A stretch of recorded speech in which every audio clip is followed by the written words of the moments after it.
There's nothing quite like the pain of watching someone you've loved for decades choose someone younger, prettier, and more convenient. At 50, Elayne thought her heart had grown wise enough to see betrayal coming, but love had made her blind to the warning signs. After her noble mate publicly cast her aside for a political marriage, she returned to her small cottage in the village of Ravenshollow, determined to rebuild her life with quiet dignity. On a bitter winter night, she found a dying beggar collapsed in the snow outside her door. His torn clothes and hollow cheeks spoke of desperate hunger, yet his dark eyes held secrets she couldn't understand.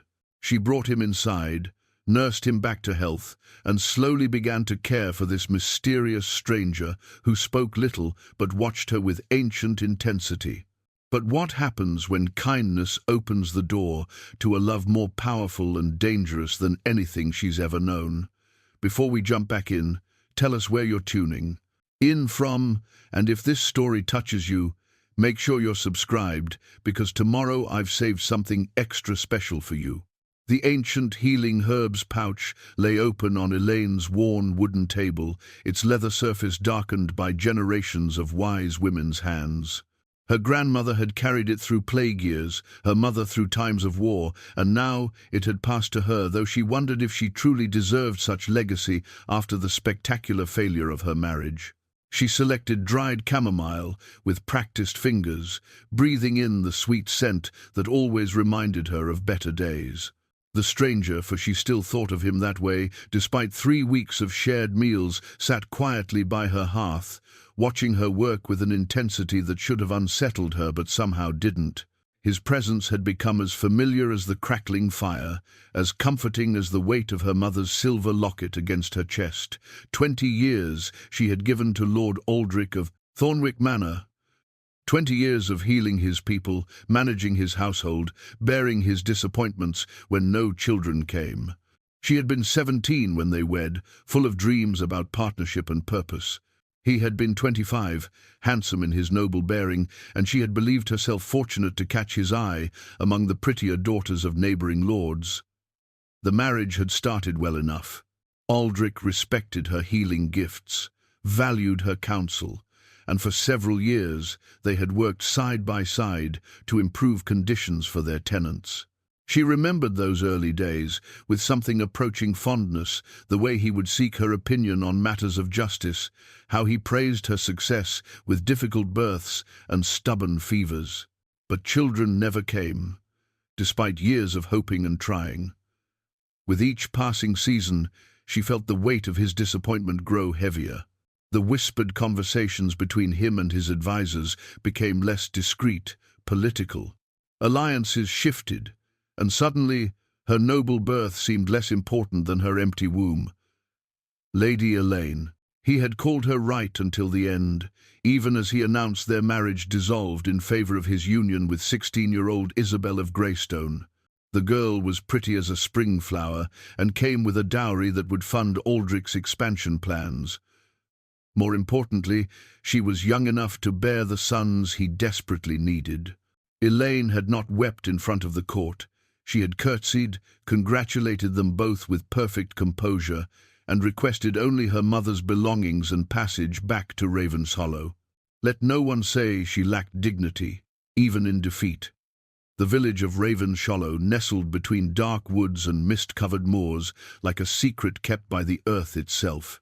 Ancient stone cottages huddled together as if for protection, their thatched roofs green with moss and their walls thick enough to keep out more than winter cold. The villagers spoke in hushed tones of things that walked the forest paths after midnight, of lights that danced where no hearth fire burned, of voices that called travellers into the trees never to return. Her own cottage sat slightly apart from the others, closer to the forest edge where her mother had once gathered the rarest herbs. Built of grey stone with a red tile roof, it had been in her family for generations. The rooms were small but comfortable, with low-beamed ceilings that retained heat and windows deep-set enough to provide cosy reading nooks. A kitchen garden stretched behind the house, dormant now under winter snow, but promising spring abundance. When she had first returned 3 months ago, the cottage felt like a retreat from the world. Now, with the stranger's quiet presence filling the empty spaces, it felt like home in a way the grand manor never had. "You're troubled," the stranger observed, his voice carrying that cultured accent that spoke of education far beyond what any beggar should possess. Even after weeks, she had learned little about him, beyond his careful courtesy and surprising knowledge of healing arts. "Merely thoughtful," she replied, adding the chamomile to her growing pile of prepared herbs. "Father Benedict will need these for old Martha's joint pain." Father Benedict served as both priest and unofficial village physician, though he readily admitted Elayne's skills far exceeded his own. A kind man in his 60s with a greying beard and gentle eyes, he had welcomed her return without judgment or prying questions. His acceptance had helped smooth her reintegration into village life. "The priest trusts your skills," the stranger noted. "My mother taught me well before she died. The village women have long memories for healing kindness." She paused in her sorting. "What of your family? Surely someone must worry about your absence." For just a moment, something flickered across his features, pain, perhaps, or regret. "My family and I became estranged long ago. The fault was mine. Families quarrel. Time can heal such wounds if both sides allow it. Some wounds run too deep for healing," he said quietly. "Some choices cannot be undone." Before she could press further, a sharp knock interrupted them. Elayne opened the door to find Mira, her former apprentice, standing in the snow with flushed cheeks and bright eyes. The girl was barely 18, eager and quick to learn, with auburn hair that refused to stay properly braided. "Elayne, I've brought herbs from the manor gardens." Mira stepped inside, shaking snow from her cloak, then stopped short when she noticed the stranger. "Mira, this is—" Elayne realized she had never learned his true name. "Cassian," the stranger supplied smoothly, rising to his feet with a grace that seemed almost too fluid for mortal movement. Mira bobbed a quick curtsy, clearly flustered by his unexpected presence. "Sir, I didn't know Elayne had company." "Cassian has been recovering from illness," Elayne explained. "He's proven quite helpful with the heavier work around the cottage." Indeed, he had repaired her roof, chopped enough firewood to last the winter, and somehow managed to fix the persistent leak in her cellar wall. For someone who claimed to be a wandering beggar, his skills were remarkably diverse. "How fares Lady Isabel?" Elayne asked, proud that she could speak the name without bitterness. Mira's expression darkened. "Poorly, I'm afraid. She's taken to her bed with a wasting illness that none of the manor's physicians can identify. Lord Aldrich grows more worried by the day." Elayne felt a stab of professional concern despite her personal feelings. "What are her symptoms?" "Weakness, pale skin, loss of appetite. She claims her dreams are filled with nightmares, and she's developed an aversion to sunlight." Mira lowered her voice. "Some of the servants whisper of supernatural causes, though the Lord forbids such talk." Behind Mira, Elayne noticed Cassian had gone very still. His dark eyes held a sharpness that made her pulse quicken, though she couldn't say why. "Perhaps I should examine her," Elayne offered reluctantly. "Lord Aldrich would welcome your help," Mira admitted. "He's too proud to ask directly, but I know he regrets how things ended between you." After Mira left with promises to arrange a visit to the manor, Elayne found Cassian standing before her window, staring into the dark forest with visible tension in his shoulders. "You're concerned about the girl's illness," she observed. "There are dangerous things in these woods," he said without turning. "Creatures that prey upon the innocent. You speak as if you know this from experience." "I know more of darkness than I care to admit." He faced her then, and she was struck again by the ancient quality in his gaze. "Promise me, you'll be careful if you visit the manor." But he had already turned away, retreating to the tasks that always seemed to occupy him when difficult questions arose.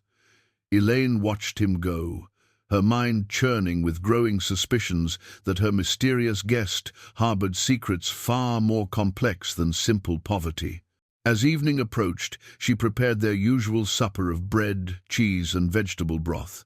She had noticed that Cassian ate sparingly and never touched the meat she occasionally prepared. When she asked about dietary restrictions, he claimed a delicate constitution from his recent illness. They sat together before the fire, as had become their custom, sharing comfortable silences punctuated by gentle conversation. He asked thoughtful questions about her healing work, her family history, her dreams for the future. In return, he offered carefully edited stories of distant places, descriptions so vivid she felt she had walked those foreign streets herself. "Have you ever been to Constantinople?" he asked, warming his hands before the flames. "I've never travelled beyond the neighbouring counties. Tell me about it." His eyes took on a distant quality. The markets smell of exotic spices and incense. Merchants hawk silks in colours that have no names in our tongue. At sunset, the great dome of Hagia Sophia catches the light like a jewel. You paint such vivid pictures. How long did you live there? Long enough to appreciate its beauty and regret its corruption. Again, that hint of deep pain in his voice. Beautiful places often hide the darkest secrets. Later that night, after Cassian had retired to the small chamber she had prepared for him, Elayne sat alone with her mother's old grimoires. The leather-bound books contained generations of collected wisdom about healing arts, local folklore, and protective charms. She had always dismissed the more supernatural elements as peasant superstition, but recent events had her reconsidering. The section on unnatural ailments caught her attention. Descriptions of wasting sickness, accompanied by aversion to light, disturbed sleep, and pale complexion appeared frequently. The proposed causes ranged from cursed wells to vengeful spirits to creatures of the night that fed upon life force itself. One passage in particular made her blood run cold. "When the innocent fall prey to night walkers, look for one among them who shows unnatural knowledge of distant places, whose strength exceeds his apparent frailty, who avoids blessed objects and refuses the sustenance of flesh." She closed the book with trembling hands. Cassian matched several of those descriptions, yet she could not reconcile the gentle man who shared her hearth with the monsters described in these pages. Perhaps her loneliness had made her foolishly trusting. Perhaps her gratitude for companionship had blinded her to obvious dangers.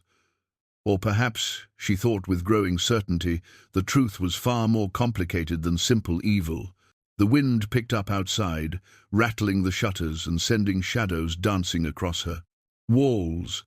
Somewhere in the forest, a wolf howled, or something that sounded like a wolf.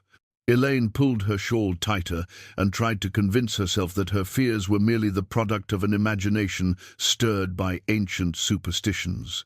But as she climbed the stairs to her chamber, she noticed that Cassian's door stood slightly ajar, and beyond it, only darkness. No sound of breathing, no rustle of movement in sleep. For one terrifying moment, she wondered if he was even there at all. Then she heard it, a low murmur that might have been prayer, or might have been something else entirely. Foreign words in a language she didn't recognize, spoken with the fervor of deep need or deeper guilt. She retreated to her own room, more confused than frightened. Whatever secrets Cassian harbored, whatever darkness he claimed knowledge of, she sensed no malice in him toward her. If anything, his protectiveness seemed genuine, his concern for her welfare real. As she drifted towards sleep, her last coherent thought was a question that would haunt her dreams. What manner of man speaks lovingly of distant places, demonstrates impossible knowledge, and prays in tongues not meant for mortal lips? Outside her window, something moved through the forest with inhuman grace, pausing only to look toward her cottage with eyes that glowed like embers in the darkness. But by morning, there would be no trace of its passage, save a few disturbed branches and the lingering sense that the night had held more watchers than the village knew. The signet ring remained hidden beneath makeshift bandages around Cassian's left hand, but Elayne had glimpsed the flash of blood-red ruby when he thought she wasn't looking. The stone bore an intricate crest. She didn't recognize a dragon coiled around a tower with symbols that seemed to shift in the firelight. Whatever family he claimed to be estranged from, they had clearly been wealthy beyond measure. It was the third morning after Mira's visit. When Cassian finally broke his careful silence about his past, Elayne was grinding willow bark for pain relief when his voice cut through the quiet cottage like a blade through silk. "You deserve to know more about the man sharing your hearth." His accent carried hints of nobility that no amount of Beggar's clothing could disguise. The rough dialect he had maintained during his first days of recovery had gradually given way to the cultured speech of someone educated in royal courts. She set down her mortar and pestle, giving him her full attention. "I've been waiting for you to trust me with the truth. Truth is a luxury I haven't been able to afford for many years." He moved to the window, gazing toward the dark forest with that familiar tension in his shoulders. "My name is indeed Cassian, though it's not the name I was born to. I was once a man of considerable standing, before I made choices that cost me everything I held dear." Before she could respond, a tremendous crash echoed from her cellar. They both froze, listening to the sounds of splintering wood and falling stone. Cassian reached her side in a movement so swift it seemed to blur the air between them. "Stay behind me," he commanded, and something in his tone brooked no argument. They descended the narrow stone steps to find chaos below. Her carefully organized stores of preserved foods lay scattered across the floor.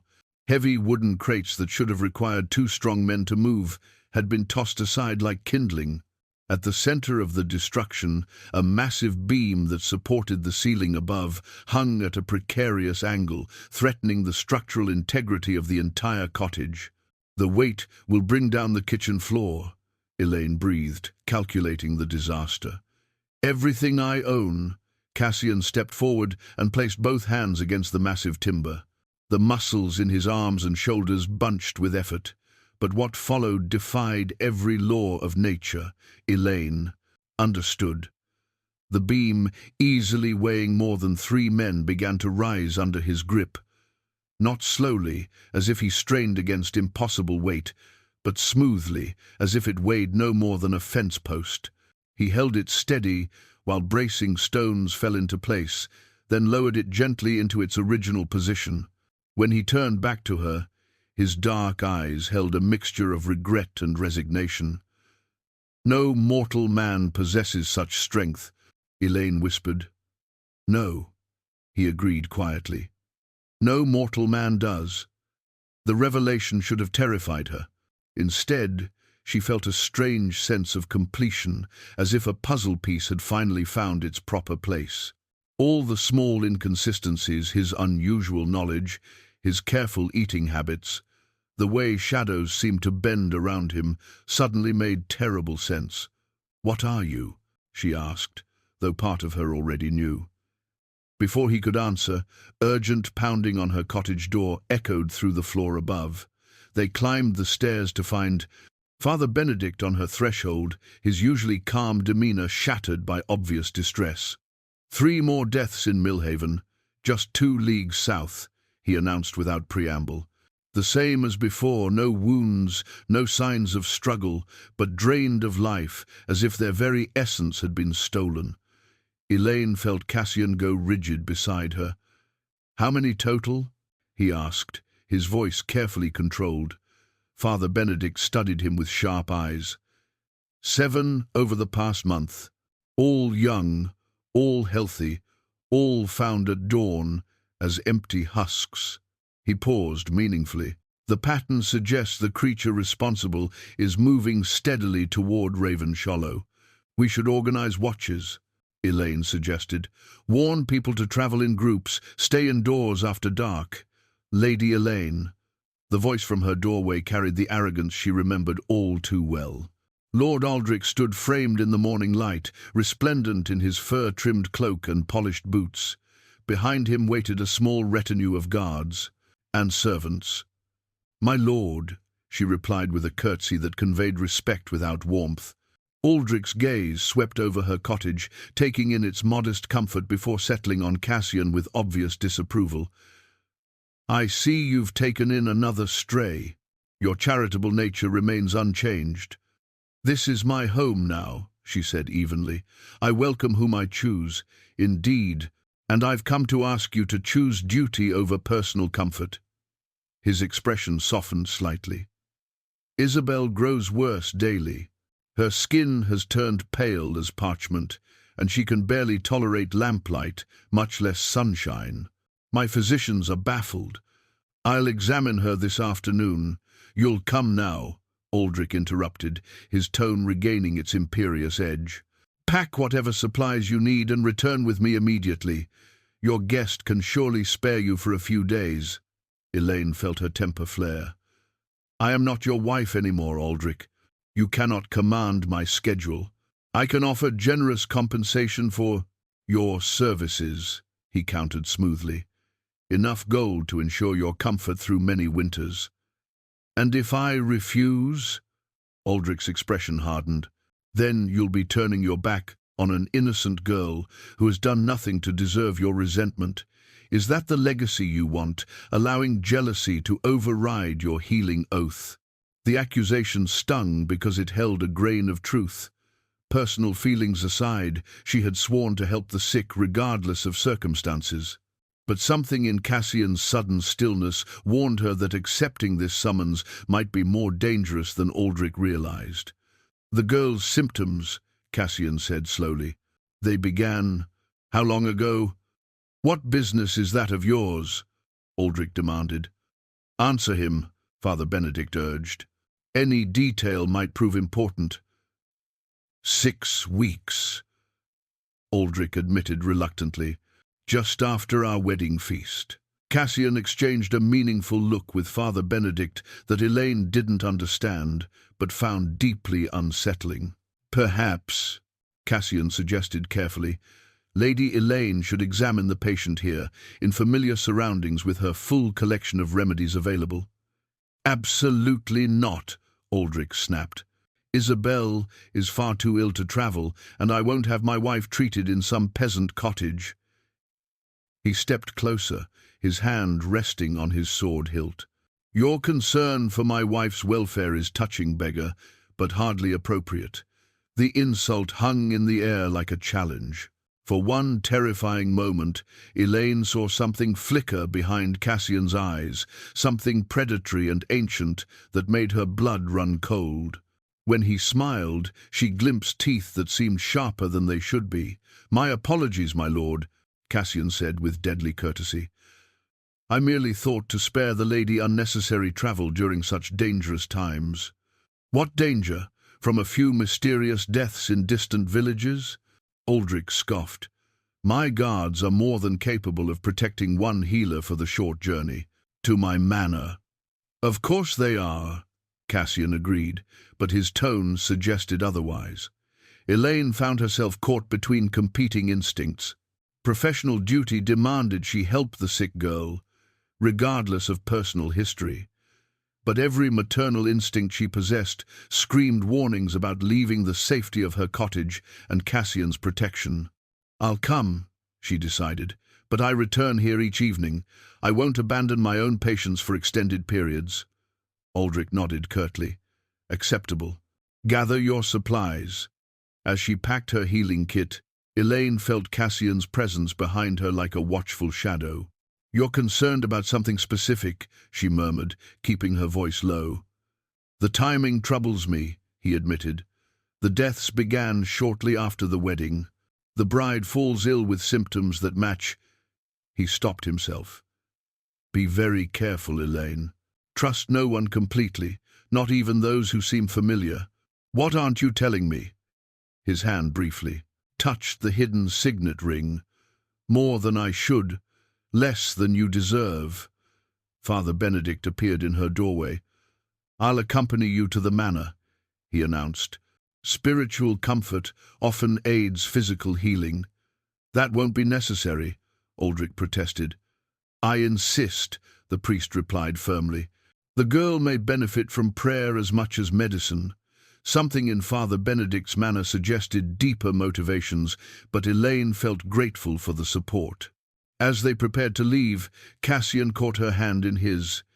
"Keep this with you." He pressed something small and hard into her palm. When she looked, she found a silver pendant bearing the image of a protective saint.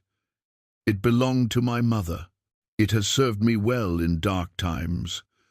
The pendant felt warm against her skin, almost alive with protective energy. "Why do I feel as though you're saying goodbye?" "Because goodbyes are easier than admitting how much someone has come to mean to you," he replied softly.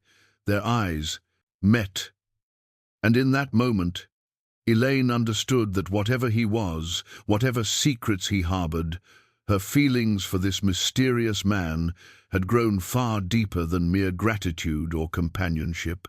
As Aldrich's party rode toward Thornwick Manor, Elayne glanced back to see Cassian standing in her doorway, watching them with the intensity of a predator tracking potential threats. The sight should have frightened her. Instead, it made her feel protected in a way she had never experienced before. The blood-stained cloak lay hidden beneath loose stones in Elayne's cellar, where Cassian thought it safely concealed from her curious eyes. But she had found it 3 days after his arrival, while searching for winter preserves. The fabric was fine quality, dyed deep midnight blue with silver thread embroidery, though tears across the shoulders and dark stains along the edges spoke of violence she couldn't begin to imagine. She had said nothing, merely replaced the stones and pretended ignorance. Some secrets she was learning revealed themselves when the time was right. Now, as they settled into the rhythm of shared domestic life, those secrets seemed less important than the quiet comfort they had built together. Cassian proved remarkably helpful around the cottage, mending what was broken, improving what was merely adequate, and somehow managing to complete tasks that should have taken her days.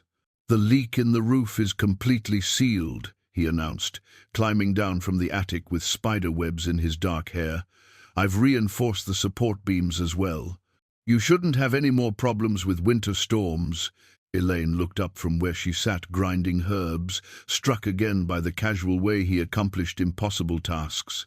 "When did you find time to learn such skills?"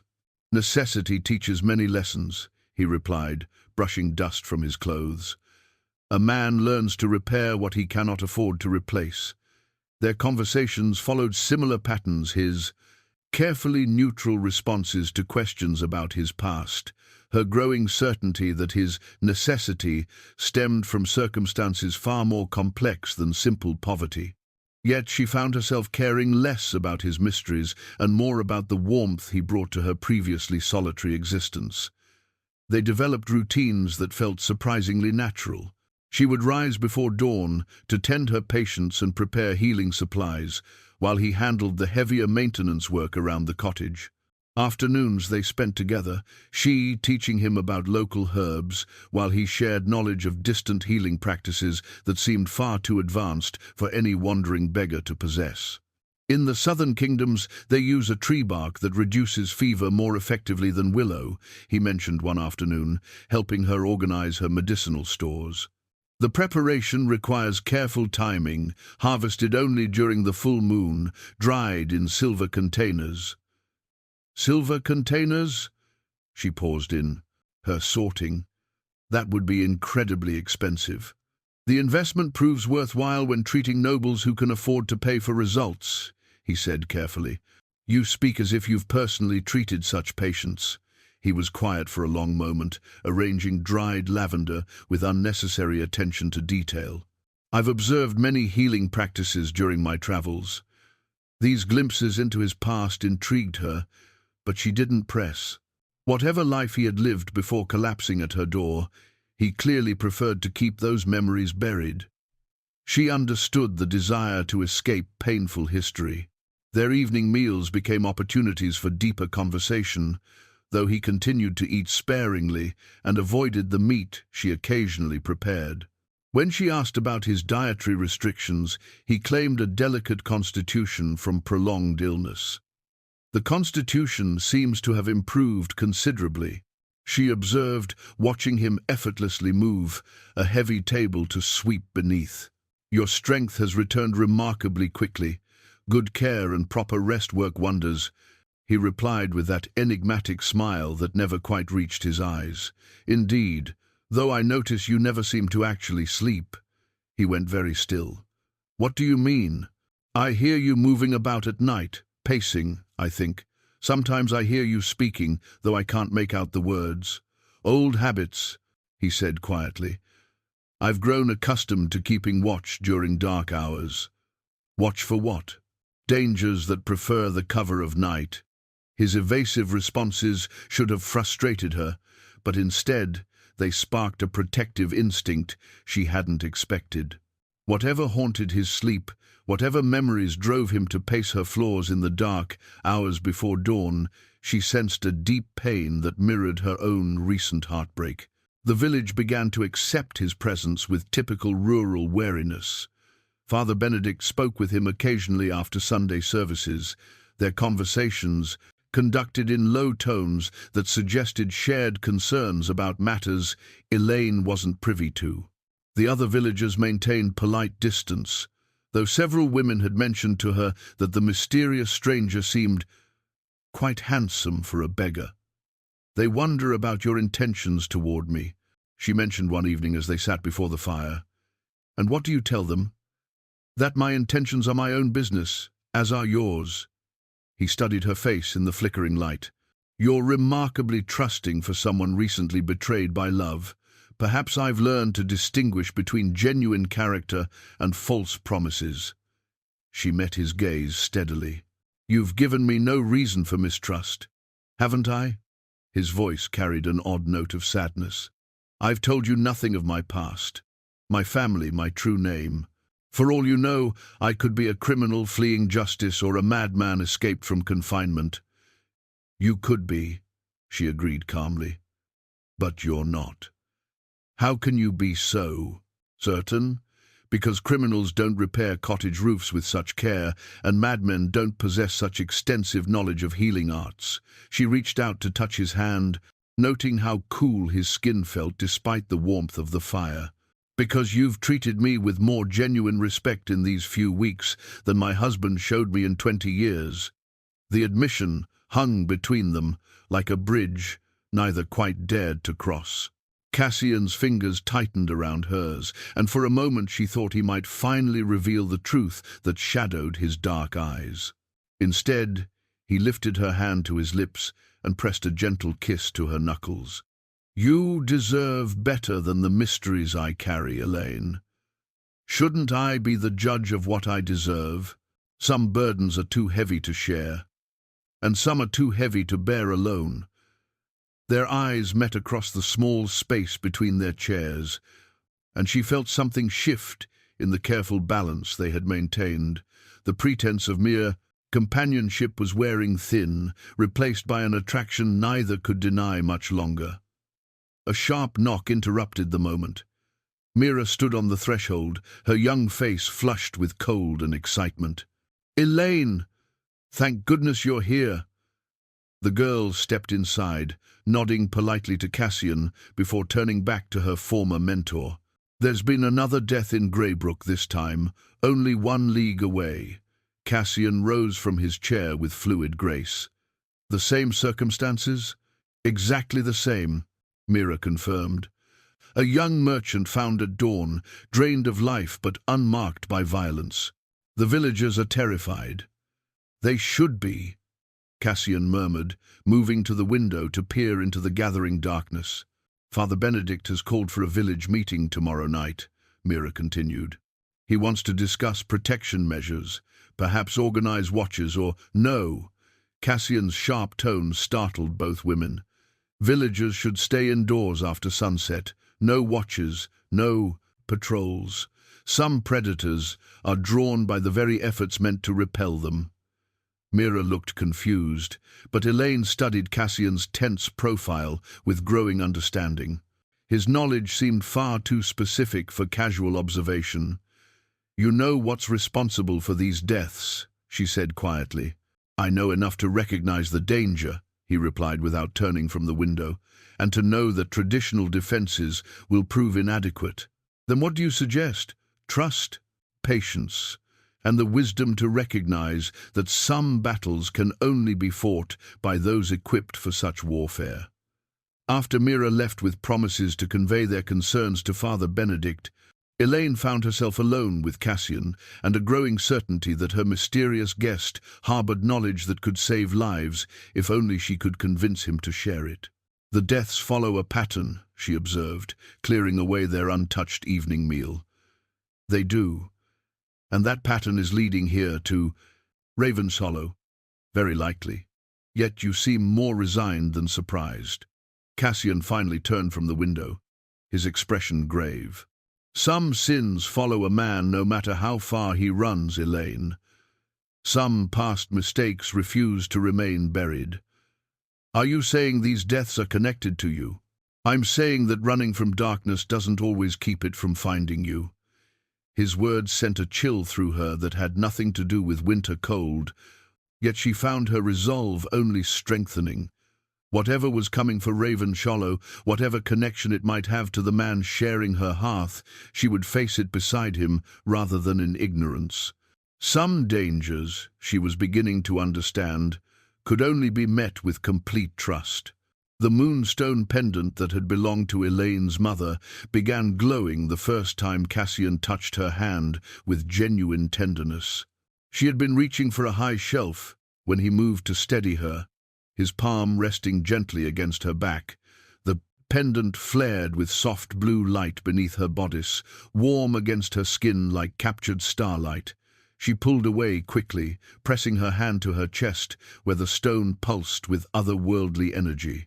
Her grandmother's stories came flooding back, tales of how the moonstone would warn its wearer of supernatural presence, growing brighter the closer she came to creatures touched by ancient magic. "Your pendant," Cassian observed quietly. "It responds to something. Family folklore claims it reacts to—" She stopped herself, unwilling to voice suspicions that might drive him away. "To what, Elayne?" She met his dark eyes, seeing patient understanding rather than the fear or anger she had expected. "To things that exist beyond the natural world. And what do you believe?"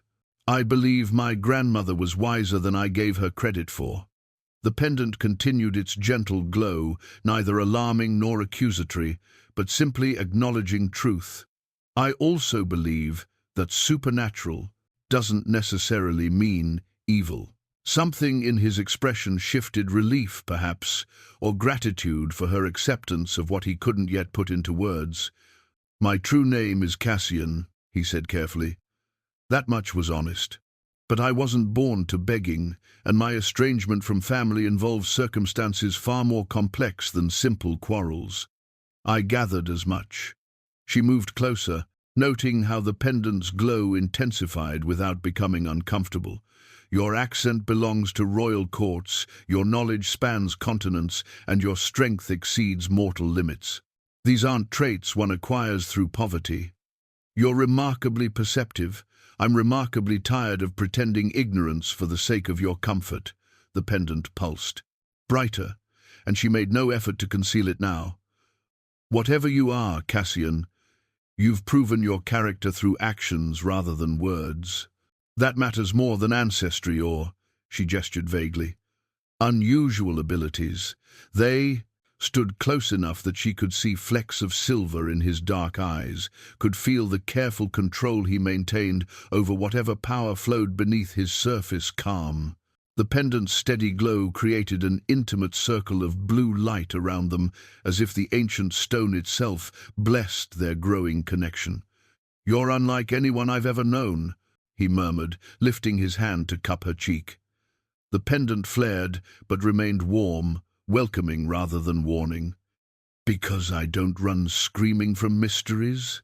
Because you see past what I am to who I am." Their first kiss tasted of secrets and starlight, gentle yet hungry, as if they were both drinking from a well they'd been denied too long. The pendant settled into a content, steady glow that spoke of recognition and approval. When they finally separated, Elayne felt as though she had crossed some invisible threshold into territory both thrilling and terrifying. The villagers are beginning to talk. She mentioned the next morning as they shared breakfast. The pendant lay visible against her throat now, no longer hidden beneath layers of cloth. About us. About the stranger who appeared just as mysterious deaths began occurring. About my sudden reluctance to discuss your background. She spread honey on her bread with careful precision. Fear makes people suspicious of anything unusual. Perhaps I should leave before suspicion becomes accusation. Perhaps you should trust me to handle village gossip. She met his gaze. Steadily. I'm not the frightened girl who married Aldrich 20 years ago. I've learned to stand my ground. That afternoon brought Mira with news from the manor that confirmed Elayne's growing concerns. Lady Isabel's condition had worsened dramatically, and Lord Aldrich was demanding Elayne's immediate attendance. She can barely tolerate candlelight now, Mira reported, wrapping her hands around a warm mug of herb tea. The physicians talk of moving her to the cellars, where no light penetrates. Lord Aldrich is beside himself with worry. Cassian had gone very still beside the fireplace. How long since she's taken regular food? Nearly a week. She claims everything tastes like ashes. Mira glanced between them. Lord Aldrich specifically requests that Sir Cassian accompany you, Elayne. He says additional protection might be wise, given the recent deaths. He knows nothing of my abilities, Cassian said carefully. But he's observed your devotion to Elayne's welfare, Mira replied with a knowing smile. Even former husbands can recognize genuine care when they see it. Elayne felt warmth spread through her chest at the description. Devotion seemed accurate. She had watched Cassian track her movements with protective attention whenever strangers visited, had noticed how he positioned himself between her and potential threats. I'll visit the manor tomorrow, she decided, but I return here each evening, as before. After Mira left, Cassian began pacing before the windows with visible agitation. The girl's symptoms trouble you, Elayne observed. They follow a pattern I recognize. He stopped his restless movement to face her. Aversion to light, loss of appetite, weakening constitution, disturbed sleep, combined with the timing of her illness and the recent deaths nearby, you believe supernatural forces are involved. I believe someone with specific knowledge is systematically targeting this region. His hand moved unconsciously to touch the hidden signet ring. The attacks aren't random, Elayne. They're part of something larger. Targeting what? Or whom? That's what concerns me most. The pattern suggests someone is either searching for something specific or drawing out someone they want to find. The implication sent cold fingers of fear down her spine. You think they're hunting you? I think my presence here may have put you in danger. I never intended. She crossed to him, placing her hands on his chest, where she could feel the steady rhythm of his heart, proof that whatever else he might be, he was alive in ways that mattered. Then we face that danger together, she said firmly. I won't have you disappearing into the night to protect me from choices I'm capable of making for myself. His arms came around her with desperate tenderness, as if he were memorizing the feel of her against him. You don't understand what you're choosing, he whispered against her hair. I understand that I'd rather face unknown dangers with you than return to the safety of loneliness without you. She pulled back to meet his eyes. Whatever is coming, Cassian, we're stronger together than apart. You speak with such certainty. Because some truths don't require lengthy consideration. The pendant glowed softly between them, its light reflecting off the silver in his eyes. I choose you, mysterious past and uncertain future included. That night, as they sat before the fire sharing comfortable silence, Elayne noticed that Cassian seemed more at peace than she had ever seen him. The careful tension he usually carried had relaxed into something approaching contentment. Thank you, he said softly. For what? For seeing me as worthy of choice, rather than merely accepting my presence from loneliness or charity. You are worthy, she replied simply. Whatever you were before, whoever you've been, the man sitting beside me now is worthy of love. The word hung between them, spoken for the first time but feeling as natural as breathing. Outside the cottage, wind whispered through the trees, and somewhere in the distance a wolf howled, or something that sounded like a wolf. But within their circle of firelight, with the pendant's soft glow blessing their union, Elayne felt safer than she had in years. Whatever darkness approached Ravenshollow, they would meet it with the strength that could only come from two wounded souls who had found healing in each other's arms.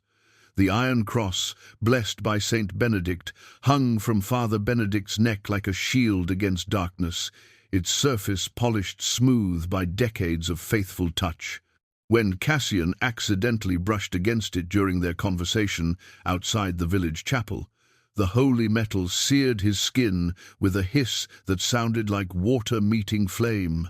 He jerked back with inhuman speed, cradling his burned hand against his chest, while Father Benedict watched with knowing eyes that held no surprise, only sad confirmation of long-held suspicions. I wondered when the truth would reveal itself, the priest said quietly, glancing around, to ensure their conversation remained private. Your reaction to blessed objects, your avoidance of morning services, the way shadows seem to welcome you, all signs I've learned to recognize over the years.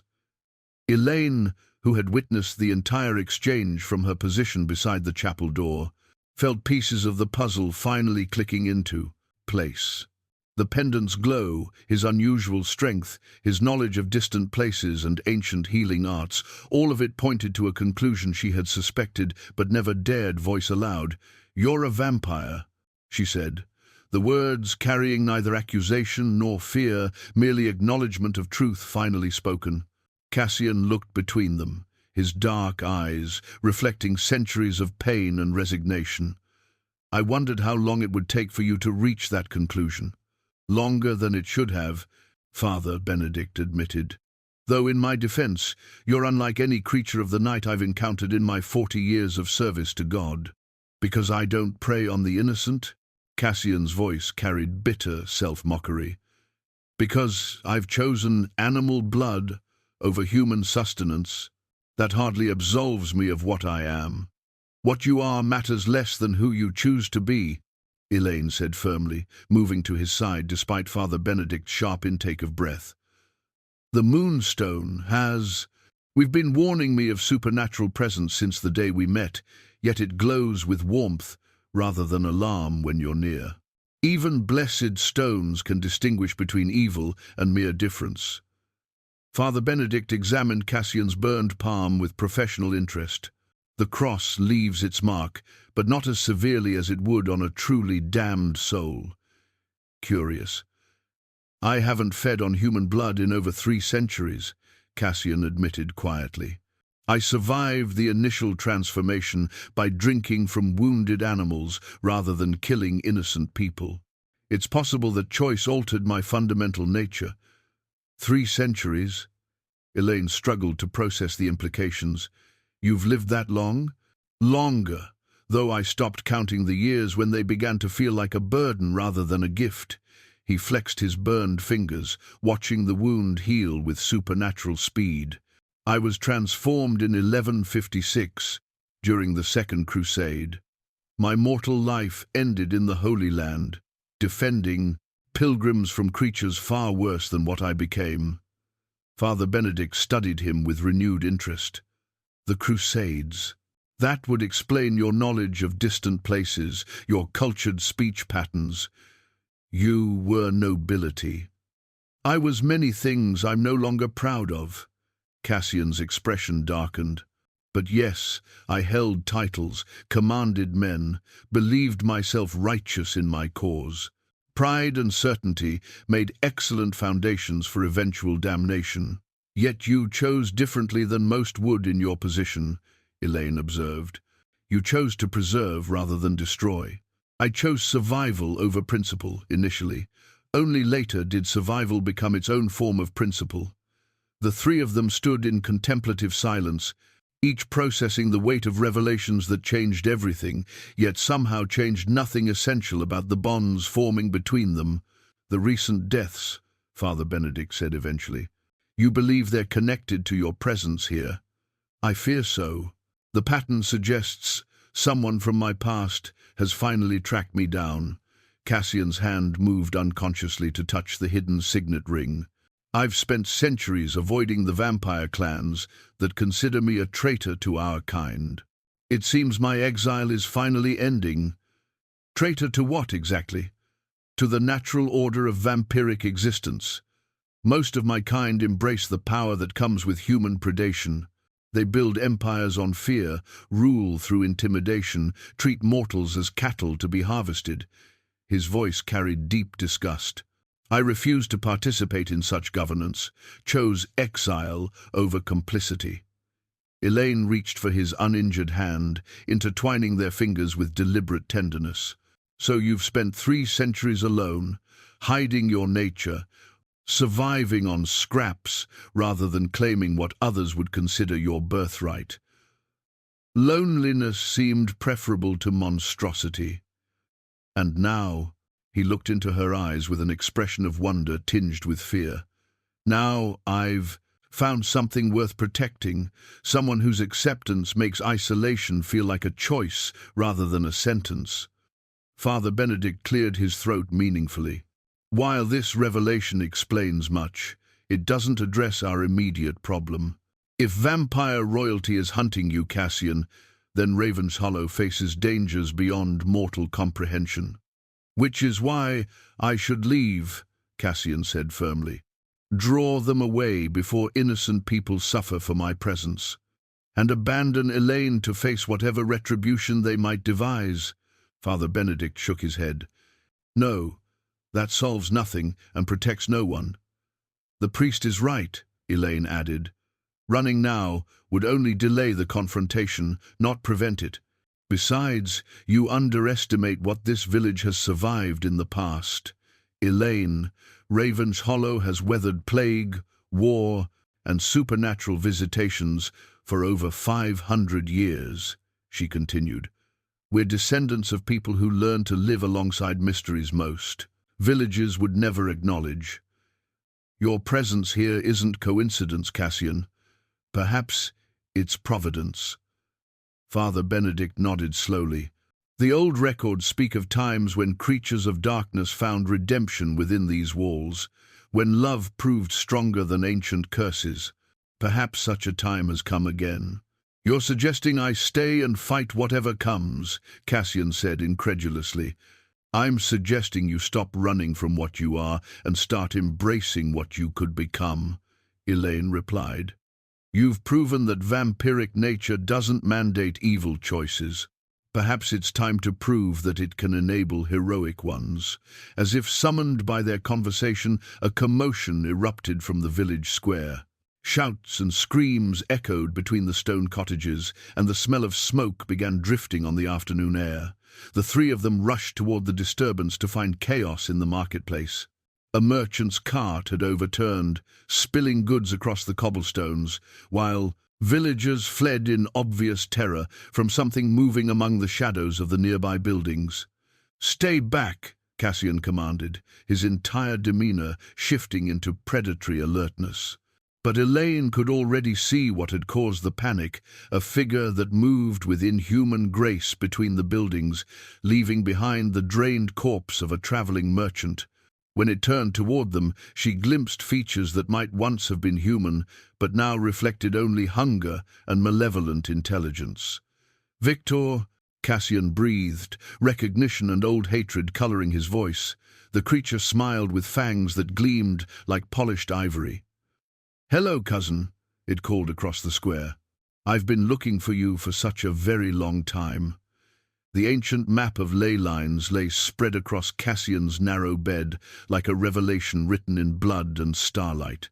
Elayne discovered it while gathering his few belongings after Victor's dramatic appearance in the village square, her hands trembling as she recognized the intricate patterns that marked mystical energy flowing beneath the Earth's surface.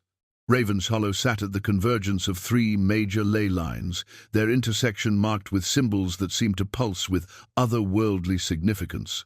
Red dots scattered across the map showed other locations where the mysterious deaths had occurred, every single one positioned along the same mystical pathways that led inexorably to their village. "You knew," she breathed when Cassian found her studying the map. "You knew this was all connected to something larger." "I suspected." He closed the door behind him, ensuring their privacy. "Ley lines amplify supernatural abilities, draw creatures of power like moths to flame. When the deaths began following these specific paths, you realized someone was using them to track you." She traced the convergent lines with her fingertip, feeling the map's surface warm beneath her touch. "Victor isn't just hunting randomly, he's following a deliberate pattern. My former lieutenant was always the most strategic mind among my clan. 3 centuries of exile have only sharpened his tactical brilliance." Cassian sat beside her on the narrow bed, the intimate space forcing them close together. "He's been systematically eliminating anyone who might aid or hide me, working his way toward the most powerful convergence point in this region. Which is here, which is here." His voice carried the weight of inevitable doom. "Ravenshollow doesn't just sit on ley lines, Elayne. It's built over the intersection of forces that have drawn supernatural beings for millennia.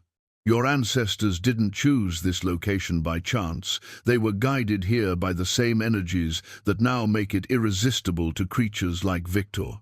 She studied the map more carefully, noting smaller marks that indicated historical events. These symbols, battles, disappearances, unexplained phenomena, they're all centered around ley line, intersections. Power calls to power. Always has, always will.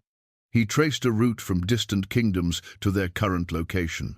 "I thought I could hide here, blend into village life and escape notice. Instead, I led him directly to the one place where his abilities would be strongest. And yours as well," she pointed out. "Mine are diluted by 3 centuries of refusing human blood. His are enhanced by 3 centuries of embracing everything I rejected." Cassian's expression grew grim. At full strength, Victor could control the minds of everyone in Ravenshollow, turn neighbor against neighbor, make them willing participants in their own destruction. The implications sent ice through her veins. Father Benedict mentioned that some of the villagers have been acting strangely lately, forgetting conversations, losing time, reporting dreams that felt more real than waking hours. "It's already begun." Cassian rolled the map with careful precision, as if handling something too dangerous for casual treatment. "Victor is testing his influence, establishing mental connections he can exploit when the final confrontation comes." "How long before?" Her question was interrupted by urgent knocking. They opened the door to find Mira standing in the gathering dusk, her young face pale with worry and something that might have been confusion. "Elayne, you must come quickly. Lady Isabel has taken a turn for the worse, and Lord Aldrich demands your immediate presence." The girl's voice carried an odd, dreamy quality. "He says to bring your companion as well. He has need of all available protection." Cassian and Elayne exchanged meaningful looks. Mira's glazed expression and the stilted way she delivered the message suggested outside influence. "When did Lord Aldrich send this summons?" Elayne asked gently. I'm not certain." Mira blinked several times, as if trying to clear her vision. "He said to tell you that Lady Isabel asks for you specifically. She remembers your kindness and trusts only your healing skills." "Of course she does," Cassian murmured, too low for Mira to hear. "Victor's using the girl as bait, counting on your compassion to override caution." "What do you know of Lady Isabel's current condition?" Elayne asked, still speaking carefully to the clearly influenced girl. "She's grown so pale, so weak. The physicians say her blood seems thin, as if something is slowly draining her life away. Mira's eyes brightened momentarily. But Lord Aldrich believes you can help her, Elayne. He remembers how gifted you are. After Mira left with promises that they would follow shortly, Elayne began gathering her healing supplies with grim determination. You can't seriously be considering this obvious trap, Cassian protested. I can't seriously ignore a sick girl's need for help, obvious trap or not.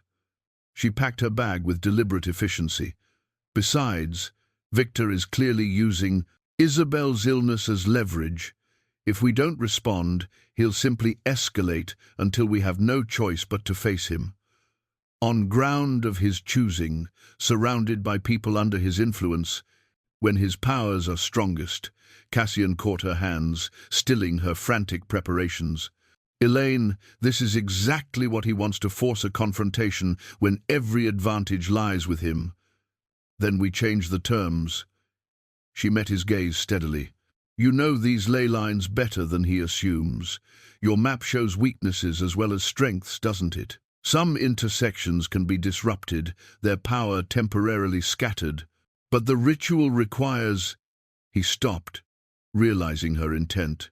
You're suggesting we attack his power source, rather than confront him directly. I'm suggesting we use every tool available to us, including ones he won't expect from a village healer and her reformed vampire. She resumed packing, adding items that seemed oddly specific: salt, iron filings, her mother's silver ritual knife. Victor may be strategically brilliant, but he's also arrogant. He assumes we'll react with fear rather than planning. The map shows 3 minor convergence points between here and Thornwick Manor. If we could disrupt them simultaneously, his amplified abilities would be severely weakened. Elayne smiled grimly. Exactly what I was thinking. They spent the remaining daylight hours studying the map and planning their approach. Father Benedict joined them as darkness fell, bringing blessed weapons and ancient knowledge of protective rituals that had been used in Ravenshallow's supernatural encounters of the past. The old records speak of times when ley line intersections were deliberately disrupted to weaken hostile forces, the priest explained, consulting a leather-bound book written in Latin. The process requires simultaneous action at multiple points, coordinated timing, and willing sacrifice from those with supernatural connection to the Earth's energies. Sacrifice? Elayne asked sharply. Not death, necessarily, but channeling enough power to disrupt ley lines temporarily drains the one who attempts it. For a mortal, the effort might prove fatal. For a vampire, he looked meaningfully at Cassian. For a vampire, it might prove redemptive, Cassian finished quietly, using the very forces that sustained my curse to protect innocent lives. As they finalized their plans, Elayne felt a strange sense of destiny settling around them. The moonstone pendant glowed softly against her throat, responding to the convergent energies that made tonight feel pivotal beyond mere personal stakes. Whatever happens at the manor, she said as they prepared to leave, we face it together. No heroic sacrifices, no noble gestures that leave the survivor to mourn alone. Together, Cassian agreed, though his expression suggested he was already calculating which sacrifices might prove necessary despite her prohibition. The map tucked safely in his jacket, they set out into the night toward a confrontation that would determine not just their own fates, but the future of everyone they had come to love. The obsidian dagger of the Dracul clan lay hidden beneath layers of worn leather at the bottom of Cassian's traveling pack, its black blade etched with silver runes that seemed to writhe in the torchlight. When Victor's assault on Ravenshollow began with supernatural fury, forcing Cassian to defend innocent lives, the ancient weapon revealed itself, and with it the truth about who Cassian really was. The attack came without warning as they approached Thornwick Manor. Shapes that moved like liquid shadow poured from the forest, creatures that had once been human, but now served Victor's will with mindless hunger. Elayne pressed herself against Cassian's back as he drew the obsidian blade, its surface reflecting starlight like captured midnight. Lucian. Victor's voice carried across the chaos with terrible recognition. I wondered when you would finally reclaim your true nature. Elayne's blood turned to ice. Lucian? My birth name?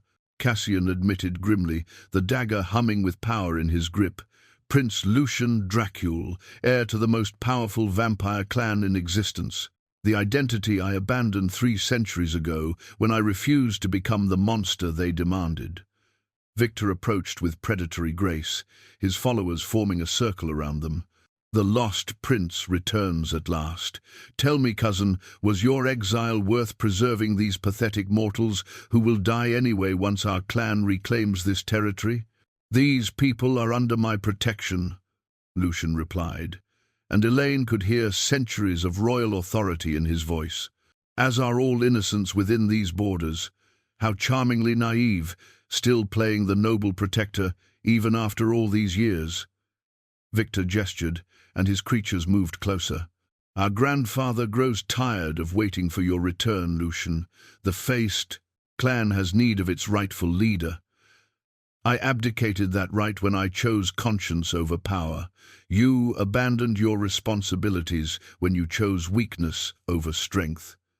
Victor's eyes glowed with malevolent hunger. But no matter, your exile ends tonight, one way or another. The battle that followed revealed the full extent of Lucian's hidden nature. Centuries of suppressed power erupted as he fought to protect not just Elayne, but the entire village that had become his sanctuary. The obsidian dagger moved through Victor's forces like black lightning, each strike precise and devastating. But as the fight raged, Victor began speaking truths that changed everything. Elayne thought she understood. Do you know why your precious prince was really exiled? Victor called out during a lull in the combat. It wasn't noble conscience that drove him from our clan, my dear. It was cowardice. Victor, Lucian's voice carried warning. Oh, she deserves the full story, doesn't she? How Prince Lucian Dracul, heir to a 1,000-year dynasty, refused his sacred duty when our clan faced its greatest threat. Victor smiled with cruel satisfaction. Tell her about the purge, cousin. Tell her how you ran, rather than lead your people when they needed you most. Elayne felt the world shifting beneath her feet. What purge? Lucian's expression filled with ancient pain. 3 centuries ago, a coalition of vampire hunters nearly succeeded in wiping out our entire species. My clan looked to me for leadership, expected me to authorize whatever measures were necessary for survival. And those measures were, she pressed. Total war against humanity, Victor answered, when Lucian remained silent. The systematic conversion or elimination of mortal populations across 3 kingdoms. Our grandfather proposed turning entire cities to prevent their use as staging grounds for further attacks. I couldn't, Lucian's voice broke with remembered anguish. I couldn't authorize the slaughter of millions of innocents to save thousands of vampires. So I left, hoping my absence would force them to find another solution. Instead, your cowardice forced us to act without our rightful leader. Victor snarled. Thousands of our kind died because you weren't there to guide the war effort.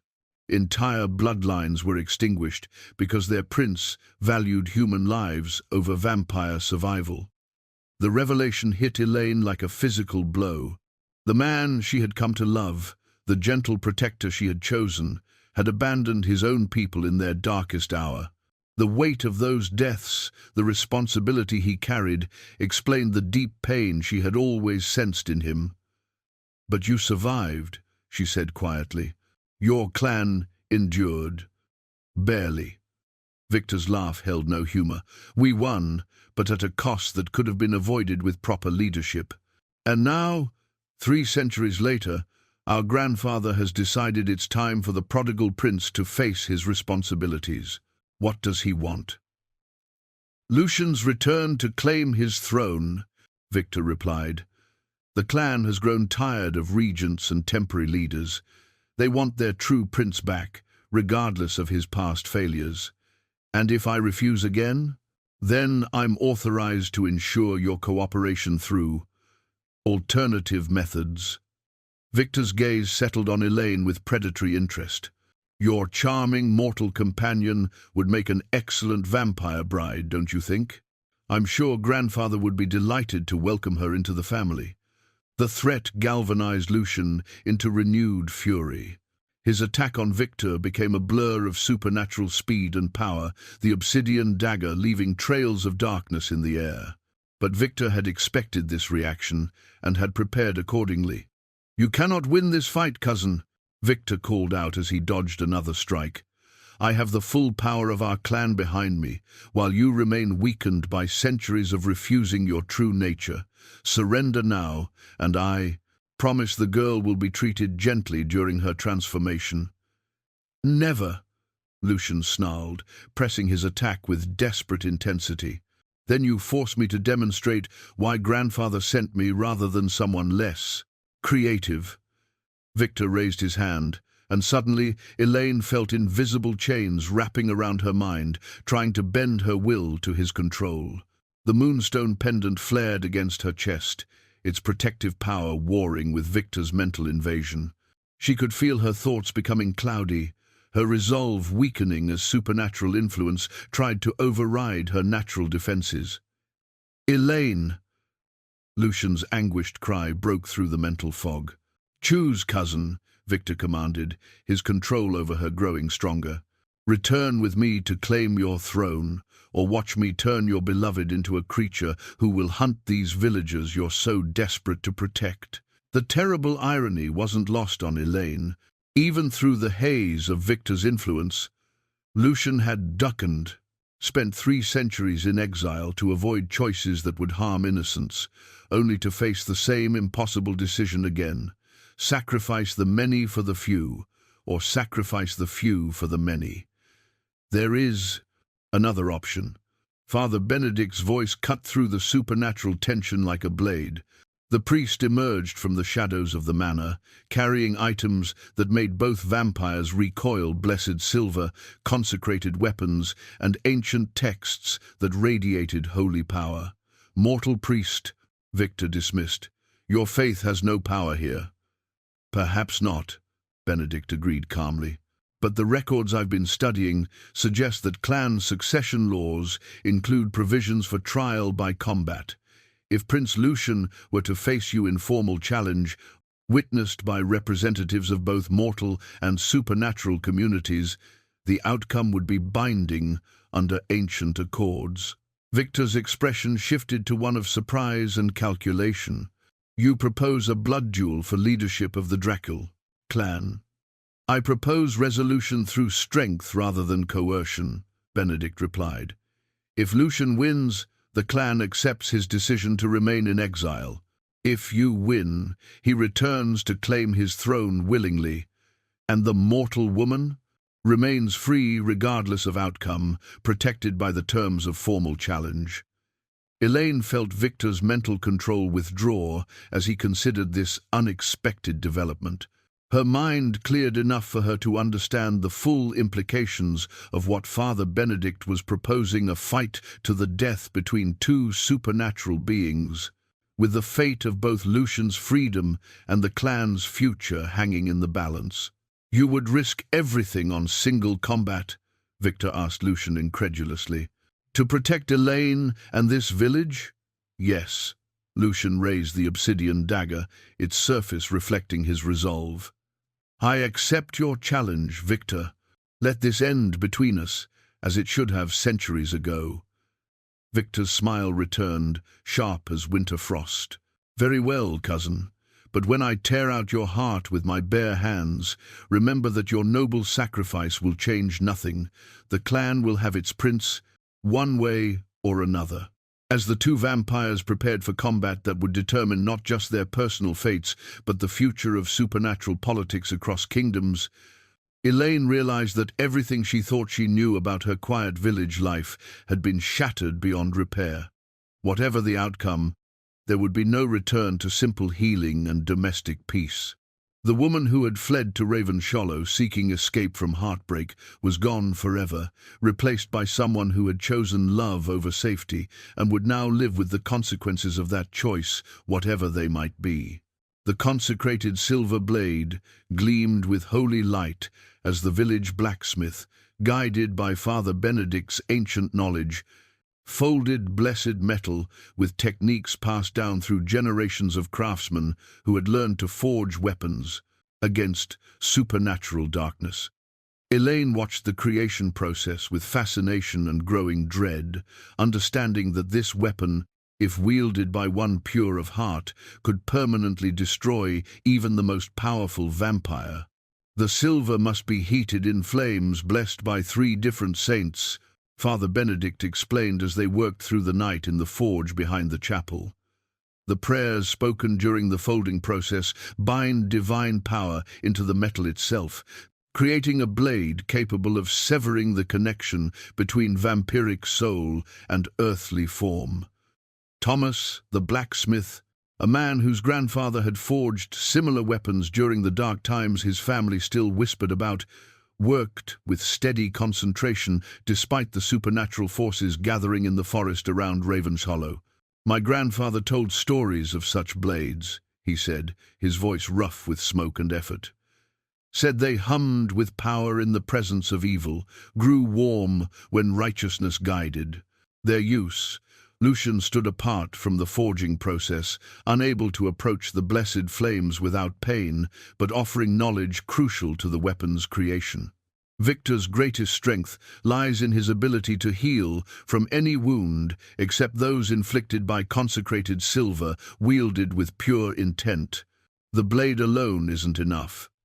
The one who strikes the killing blow must be free of hatred, acting only from love and protection of innocence, which eliminates you from wielding it," Elayne observed sadly. "My heart carries 3 centuries of guilt and self-recrimination. Whatever purity I once possessed was lost long ago." Lucian's expression grew distant. "But there are others here whose hearts remain untainted by the darkness I've known."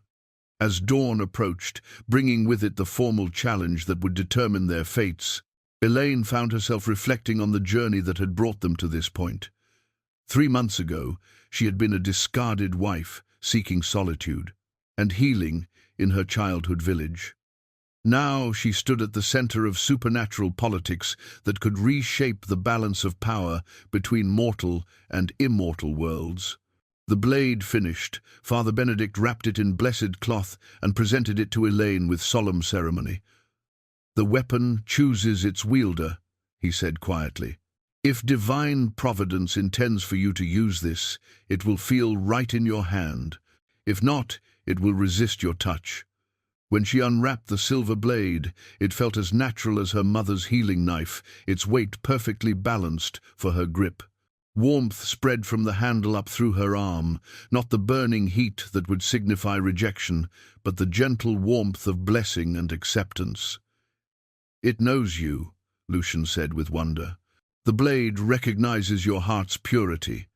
"I don't feel pure," Elayne admitted, testing the weapon's balance. "I feel terrified and angry and desperate to protect people I've grown to love. If that qualifies as purity, then perhaps my understanding of righteousness needs adjustment." As the first light of dawn painted the sky pink and gold, Victor's forces began gathering in the meadow outside the village. Dozens of creatures that had once been human answered his call, their eyes reflecting the unnatural hunger that had replaced their mortal souls. Among them moved figures that retained more of their original humanity, newer converts who served Victor through coercion rather than complete transformation. "Lady Isabel," Elayne breathed, recognizing the pale figure moving with jerky, puppet-like movements among Victor's followers. "He's turned her into one of his creatures." "Not fully," Lucian observed, with the expertise of one who understood vampiric transformation. "She retains enough humanity to be saved, if we can break Victor's control over her before the process completes. But that window grows smaller with each hour. The formal challenge would take place at noon, when the sun stood directly overhead, and neither vampire could claim advantage from darkness or shadow. Ancient laws governing such duels required witnesses from both supernatural and mortal communities, neutral ground sanctified by religious authority, and weapons of equal power for both combatants. Victor had chosen twin obsidian daggers, claiming his right as challenger to select the implements of combat. Lucian would wield his family's ancient blade, while Victor used a weapon blessed by dark rituals that rivaled the Dracul clan's power. The fight would continue until one combatant achieved decisive victory, either through death or complete incapacitation. The outcome will be binding across all vampire clans, Father Benedict explained as they prepared for the ceremony. If Victor wins, Lucian must return to claim his throne and fulfill his duties as prince. If Lucian wins, his exile becomes permanent, and the clan must select a new heir. "What happens to Victor if he loses?" Elayne asked. "Defeat in formal challenge means death or eternal banishment," Lucian replied grimly. "There are no other options under clan law." As the hour approached, the entire village gathered to witness events that would become legend in local folklore. Children peered from behind their parents' skirts, elderly women clutched protective charms their grandmothers had passed down, and strong men gripped weapons that seemed pitifully inadequate against the supernatural forces assembling in their midst. Yet there was no panic, no mass exodus from Ravenshollow. These people had lived their entire lives on the boundary between mortal and magical worlds, and they understood that some battles could only be witnessed, not fled from. "They trust you," Elayne observed, watching the villagers take their positions around the meadow. "They trust that good will triumph over evil," Lucian corrected. "Their faith humbles me more than any royal title ever could." Victor arrived at the stroke of noon, resplendent in midnight black armor that seemed to absorb sunlight without reflecting any back. His followers arranged themselves in precise formations, their supernatural discipline a stark contrast to the organic clustering of the village witnesses. "Prince Lucian," Victor called across the meadow, his voice carrying easily to every ear present, "are you prepared to face judgment for your failures?" "I'm prepared to face you for the freedom to choose my own path," Lucian replied, stepping into the circle that Father Benedict had sanctified with blessed salt and ancient prayers. The terms were formally stated, witnessed, and accepted. No outside interference would be permitted once combat began. Victory would be acknowledged when one combatant could no longer continue fighting. The winner's claim would be honored by all present, mortal and immortal alike. As the two vampires faced each other in the center of the sanctified circle, Elayne felt the weight of the consecrated silver, blade hidden beneath her cloak. If Lucian fell, if Victor proved victorious despite everything they had prepared, she would have only one chance to change the outcome before the ancient laws became binding. The moonstone pendant warmed against her throat, responding to the convergent, supernatural energies that made this moment feel like a pivot point in history. Win or lose, nothing would ever be the same after today. "Before we begin," Victor said, drawing his obsidian daggers with theatrical flourish, "I want the mortal woman to understand exactly what her champion is fighting for. This isn't just about clan leadership, Lucian. This is about the debt you owe for every vampire who died because of your cowardice." "I've carried that debt for 3 centuries, Lucian replied, his own blade singing as it cleared its sheath. "Today, I either pay it in full or find redemption in protecting something more valuable than my own guilt." Victor's laugh echoed across the meadow like breaking glass. "Redemption? Through mortal love? How perfectly naive." "Through choosing love over power," Lucian corrected. "Through finally understanding what's worth fighting for." The first clash of obsidian against steel rang across the meadow like a bell, tolling the end of one age and the beginning of another. As the two vampires circled each other with predatory grace, testing defenses and seeking advantage, Elayne found herself praying to gods she had only half believed in. that love would indeed prove stronger than 3 centuries of guilt and political obligation. The fate of more than 2 individuals hung in the balance as the formal duel began. The future of human-vampire relations, the stability of supernatural politics across multiple kingdoms, and the possibility that even the damned might find redemption through love, all of it would be decided by the outcome of this ancient ritual of challenge and response. In the distance, thunder rumbled despite the clear sky, as if the earth itself was holding its breath, to see which force would prove stronger, the weight of duty and tradition, or the transformative power of choosing love over everything else. The blood moon medallion hanging from Victor's neck pulsed with malevolent power as the eclipse began, its crimson stone drawing strength from the celestial alignment that occurred only once in several decades. As the moon's shadow crept across the sun, Victor's already formidable abilities amplified beyond mortal comprehension, transforming the formal duel into a supernatural massacre. "Did you really think you could face me without understanding the timing of my challenge?" Victor laughed as his speed increased to inhuman levels, his obsidian daggers moving so quickly they seemed to be everywhere at once. "I've waited 3 centuries for this eclipse, cousin. 3 centuries to ensure our confrontation would take place when my power reached its absolute peak." Lucian barely managed to deflect. The flurry of strikes that followed, his own considerable strength seeming sluggish compared to Victor's eclipse-enhanced abilities. The medallion's glow intensified with each successful attack, feeding on the violence and supernatural energy released during combat. "You cannot win." Victor continued his assault without pause, driving Lucian back toward the edge of the sanctified circle. "The blood moon amplifies everything I am, while you remain weakened by centuries of refusing your true nature. Surrender now, and I promise your mortal friends will die quickly." Around the meadow, the gathered villagers watched in growing horror as their champion was systematically overwhelmed.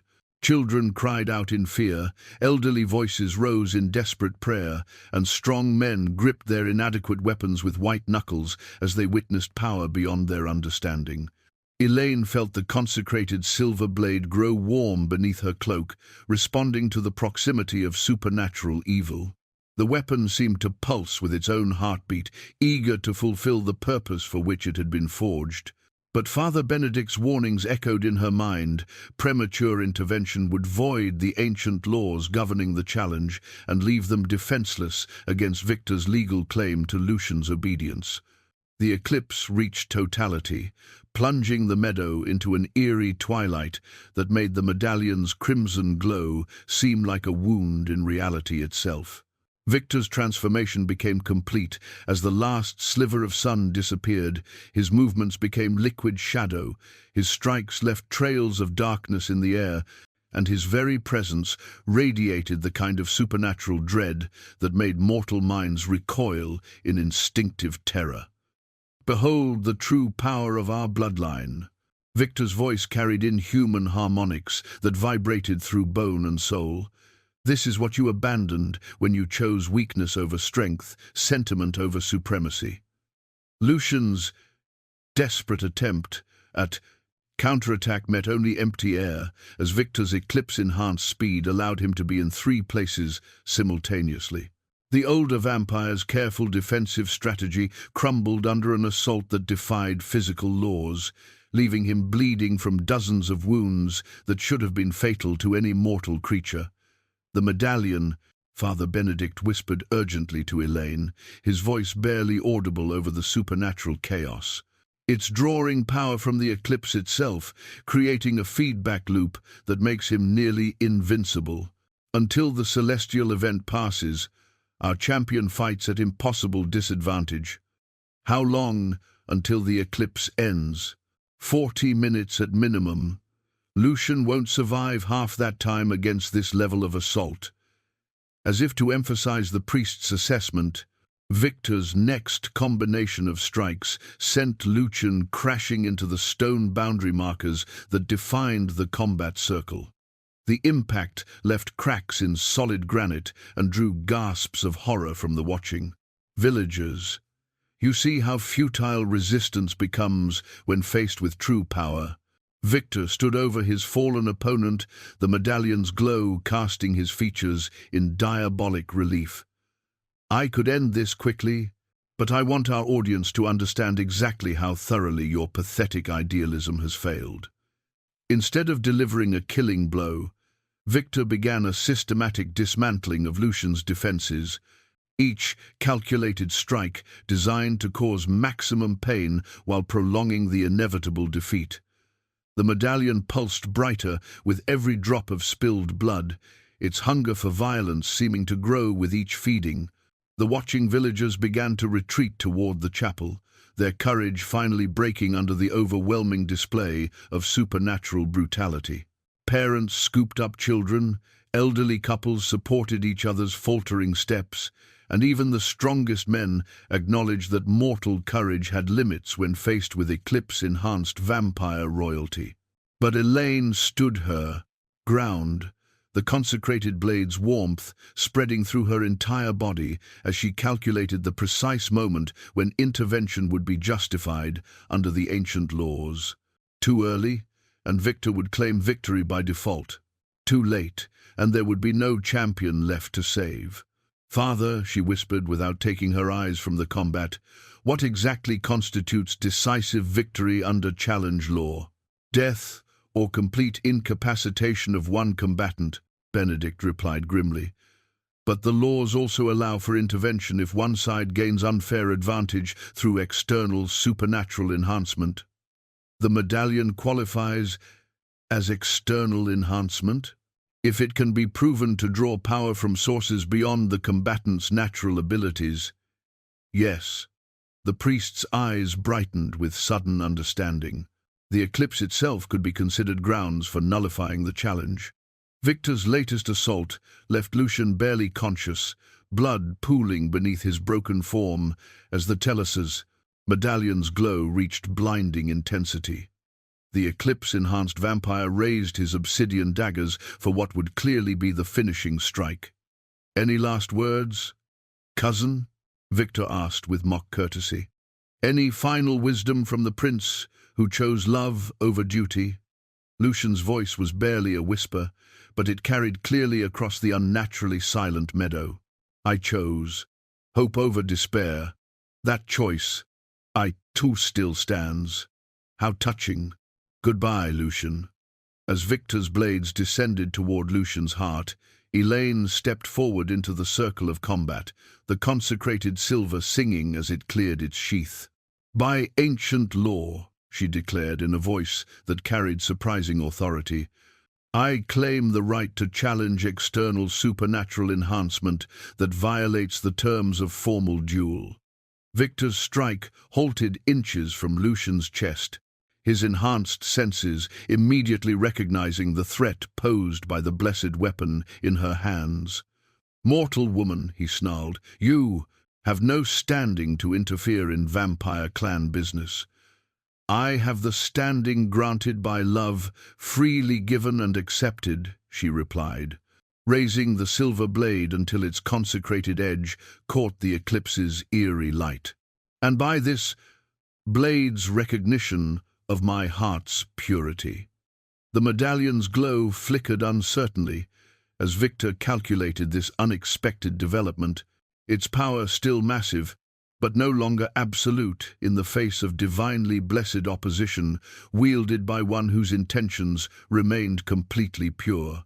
The eclipse was far from over, but the balance of power in the meadow had suddenly shifted in ways that ancient laws had never anticipated. The heart of Ravenshollow crystal pulsed beneath the chapel floor like a captured star, its ancient power awakening in response to the pure love that flowed between Elayne and Lucian during their darkest moment. As she faced Victor with the consecrated blade raised in defiance, the crystal's energy surged upward through stone and earth, seeking someone worthy of its blessing. Victor's eclipse-enhanced speed meant nothing when Elayne's love-powered determination allowed her to anticipate his movements with supernatural clarity. The silver blade met his obsidian daggers in a shower of sparks that illuminated the darkened meadow like falling stars, each impact sending tremors through the blood moon medallion's power. Impossible, Victor snarled, as his seemingly invincible assault was turned aside by a mortal woman whose only advantage was complete devotion to protecting the man she loved. No human possesses the strength to match vampire royalty. But even as he spoke, Victor could feel the mysterious energy radiating from beneath Ravenshollow itself, channeling through Elayne's pure intentions and turning her mortal frame into a conduit for forces older than any vampire clan. The heart of Ravenshollow had chosen its champion, and that choice carried the weight of millennia. "Love," Father Benedict breathed, in wonder, understanding flooding his weathered features. The crystal responds to perfect love, just as the old records claimed. It's amplifying her natural abilities through the purest of human emotions. Lucian struggled to his feet, his wounds already beginning to heal as the crystal's power washed over the entire meadow. The ancient energy didn't discriminate between mortal and vampire. It responded only to the quality of heart and the nobility of purpose, blessing any who fought to protect innocence rather than destroy them. "Together," Elayne called to him, her voice carrying new harmonics that spoke of supernatural enhancement guided by divine approval. "We end this together." The consecrated silver blade hummed with increasing power as Lucian joined her in facing Victor, their combined love creating a resonance that made the blood moon medallion flicker and dim. For the first time since the eclipse began, Victor's supreme confidence wavered as he realized the cosmic forces he had counted on for victory were being matched by equally ancient powers that chose the side of love over conquest. Around the meadow, the villagers who had fled in terror began returning, drawn by an instinctive understanding that the tide of battle had shifted. Children peeked out from behind their parents with renewed hope, elderly voices rose in grateful prayer, and strong men gripped their weapons with new purpose as they witnessed the impossible, their champions holding their own against eclipse-enhanced vampire royalty. Victor's next assault met not just Elayne's blade, but Lucian's renewed strength, the two of them moving in perfect harmony, as if they shared a single mind and purpose. The blood moon medallion's power, designed to amplify individual vampire abilities, found itself overwhelmed by the collective force of love that connected not just two hearts, but an entire community united in common cause. "You think sentiment can overcome 3 centuries of strategic planning?" Victor's voice carried desperation now, as his supposedly certain victory slipped away. "You think mortal emotion can stand against vampire supremacy? We think love creates possibilities that hatred never imagines," Elayne replied, her silver blade carving arcs of holy light through the eclipse's darkness. "And we think you've forgotten what it means to fight for something greater than yourself." The heart of Ravenshollow pulsed brighter with each exchange, its crystal matrix resonating with the harmony between Elayne and Lucian's combined efforts. Victor's obsidian daggers, powered by the blood moon's malevolent energy, began to crack under the sustained assault of blessed silver, guided by perfect love. Father Benedict raised his voice in ancient words of blessing that had been spoken in this place for over 500 years, his prayer adding spiritual weight to the physical battle. The villagers took up the chant, their collective faith creating a barrier of holy purpose that hemmed Victor in from all sides. "Your eclipse power has limits," Lucian observed as Victor's movements began to slow fractionally. "But love endures beyond any celestial event." The blood moon medallion suddenly shattered, its accumulated power released in a blast that sent Victor staggering backward. The eclipse continued overhead, but without the medallion's amplification, Victor's abilities returned to merely formidable rather than godlike levels. "Impossible," Victor whispered, staring at the fragments of crimson stone scattered across the sanctified ground. "The medallion was forged by our clan's greatest sorcerers, blessed by dark rituals spanning decades. "Dark rituals have no power here," Elayne said simply, advancing with the silver blade that now blazed like a captured piece of the sun itself. "This place belongs to love, not hatred." Victor's final desperate assault met the combined force of Lucian's renewed strength and Elayne's love-enhanced abilities. The consecrated silver found its mark, piercing the ancient vampire's heart with surgical precision as the heart of Ravenshallow's power guided the strike home. As Victor crumbled to ash beneath the eclipse's fading light, his last words carried the weight of centuries. "The clan will never accept this." But Father Benedict was already speaking the ritual words that would make their victory binding under ancient law, while the villagers' cheers rose to greet the returning sunlight as the eclipse finally passed. The heart of Ravenshollow settled back into dormancy, its purpose fulfilled, leaving only the lingering warmth of love triumphant and the knowledge that some bonds are indeed stronger than death itself. In the distance, Lady Isabel opened her eyes as Victor's control over her shattered along with his medallion, her humanity restored by the breaking of the supernatural chains that had bound her will. The battle was won, but Elayne and Lucian both understood that their real journey together was just beginning. The golden wedding rings gleamed in the spring sunlight as Father Benedict performed the blessing ceremony that would unite mortal and immortal in bonds recognized by both earthly and supernatural law. 3 months had passed since Victor's defeat. 3 months of healing, rebuilding, and discovering that love could indeed bridge any divide when hearts remained open to possibility. Elayne stood before the village chapel in a gown of cream silk that had belonged to her grandmother, the moonstone pendant resting against her throat as a symbol of the supernatural acceptance that had guided her to this moment. Beside her, Lucian wore the formal robes of his princely heritage, not in acceptance of his clan's demands, but in acknowledgement of the nobility that came from choosing love over power. The assembled villagers filled every pew and spilled out into the chapel yard, their faces reflecting the wonder of witnessing a union that would have been impossible to imagine before that eclipse-darkened day when everything changed.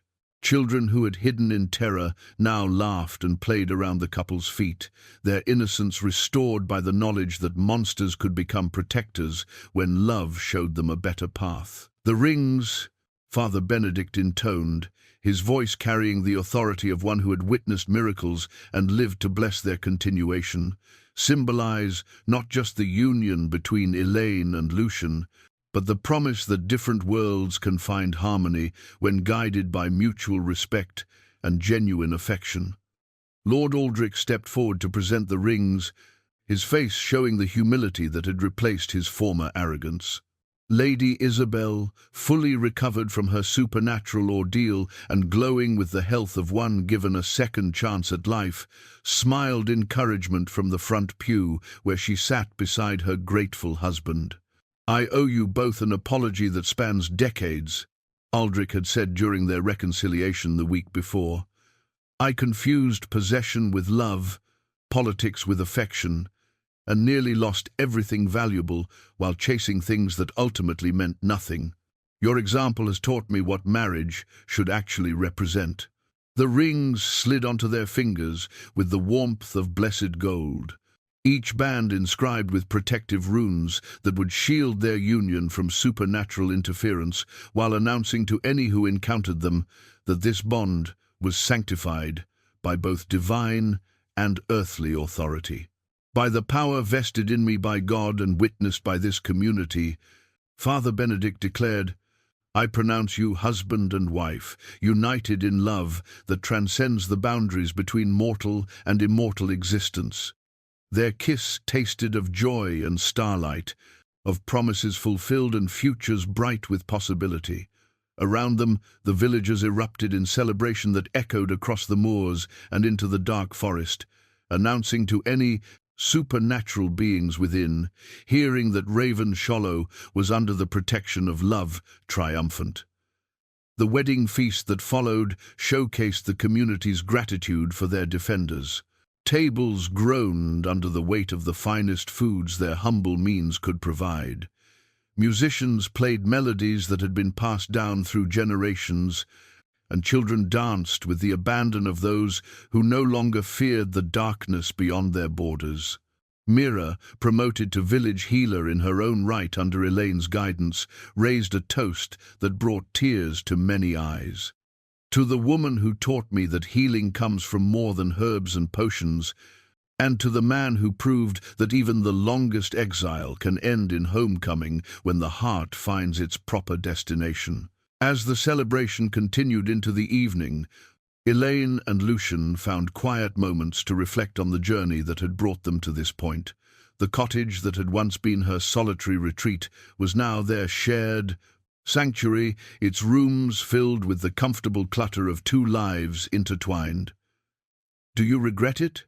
she asked, as they stood together in their garden, watching the sun set over the moors where they had first faced the possibility of losing everything they held dear. "Giving up your clan, your birthright, the power you were born to wield?" "I regret nothing that led me to you," he replied, his arm tightening around her waist. 3 centuries of exile taught me that power without love is merely elaborate loneliness. What we have here, what we've built together, this is worth more than any throne.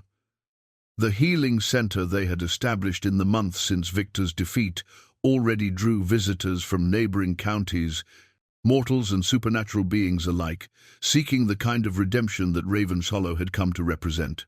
Word had spread through both human and vampire communities that this village offered sanctuary to any who chose healing over harm, love over conquest. "Another delegation arrives tomorrow," Lucian mentioned, indicating the travelers' camp visible in the distance.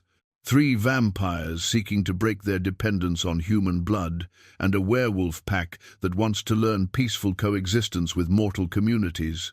"Can we help them all?" Elayne asked, though her tone suggested she already knew his answer. "We can try, and when our efforts aren't enough, we can connect them with others who've walked similar paths."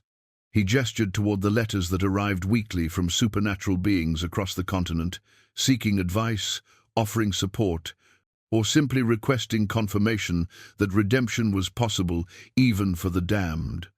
Change spreads like ripples in a pond. Love. Each life we touch has the potential to touch others in turn. Their future stretched before them, bright with possibility and rich with purpose. No longer the discarded healer seeking escape from heartbreak, Elayne had become a bridge between worlds, her cottage, a beacon for any who sought to transform their nature through the power of love. No longer the exiled prince hiding from his past, Lucian had found a throne worth claiming not through birthright or conquest, but through the daily choice to protect and serve those who had accepted him as family. As stars appeared in the darkening sky, their light reflecting off the golden rings that symbolized promises kept and dreams fulfilled, Elayne and Lucian walked hand in hand toward their cottage, toward their future, toward the continuing adventure of 2 souls who had discovered that the greatest magic of all was the simple decision to love without reservation or regret. Behind them, the village settled into peaceful sleep, secure in the knowledge that their guardians watched over them with the dedication that only comes from hearts that have learned the true meaning of home.